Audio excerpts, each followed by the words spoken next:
Hello mga ka-explorer! Welcome back to my channel. Sa mga bago lang sa channel kong ito, pwede po kayong mag-subscribe at click ang notification bell para sa mga susunod kong upload ay updated kayo. Okay, dito sa video ito, ituturo ko sa mga crypto lovers kung paano bumili ng altcoin o crypto sa isang Wirex App, sa isang Android app na kung saan nakikita nyo sa dashboard ko ang Wirex App. Okay? Dahil karamihan nagkakaproblema o nahihirapan bumili ng crypto or ng altcoin dahil hira ang may tumatanggap ng debit card na galing sa Asia or Philippines. Okay? So, kaya sa mga crypto lovers dyan dito sa Pilipinas, ito na po ang isang tutorial kung paano kayo makapag-purchase ng altcoin sa isang Android app. Okay, pindutin natin itong Wirex App. Ayan. So, isa din ito sa magandang token, itong Wirex na ito. Okay, pindutin natin ang touch the fingerprint. Okay, so mapapansin nyo guys, total balance wala pa po. Okay, so ang gagawin ko ay magpo-purchase ako ng token. Ayan, makikita nyo guys yung mga gusto nyong bilhin na token dyan. Ayan. Ayan, yan ang mga available dyan. Ayan, Bitcoin, pwede kang bumili ng, ayan. Okay, ayan.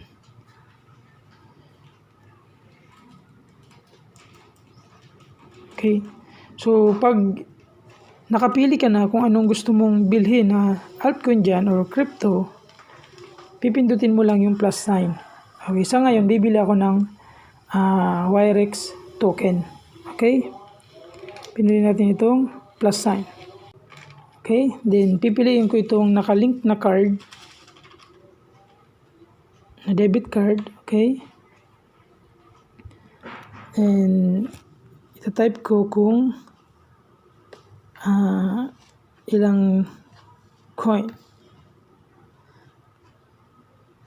$12. Okay. Okay, then i-click na natin itong add button.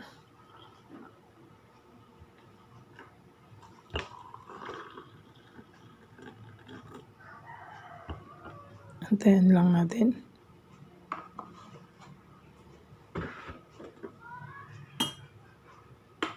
So, nakalagay dito added 1038.54 WX2.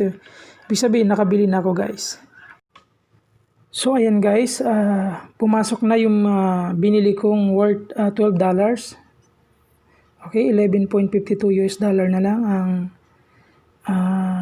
naging total balance. So, dahil siguro may charge sa from Philippines debit card to Wirex App. Okay, so ito na po yung nabili kong Wirex token, 1038.54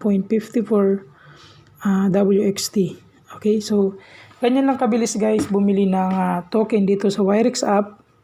Okay, sabi ko nga kung may gusto kang bilhin na token, slide mo lang to ganito papunta sa left, pipili ka kung anong token ang gusto mong bilhin, then i-click mo yung plus sign. Okay, so ayan, may nano XRP. So, hindi mo na kailangan na bumisita sa mga merchants para mag-deposit at makabili ng crypto kagaya ng ibang platform. So, dito, i-link mo lang ang iyong debit card or Visa card. Then, makakapag-purchase ka na ng gusto mong token or crypto. Okay? Maraming salamat guys sa panunood. Huwag kalimutang i-click ang subscribe button and click notification bell sa mga baguhan para sa susunod kong upload about crypto ay ma-notify kayo. Okay, maraming salamat and have a good day.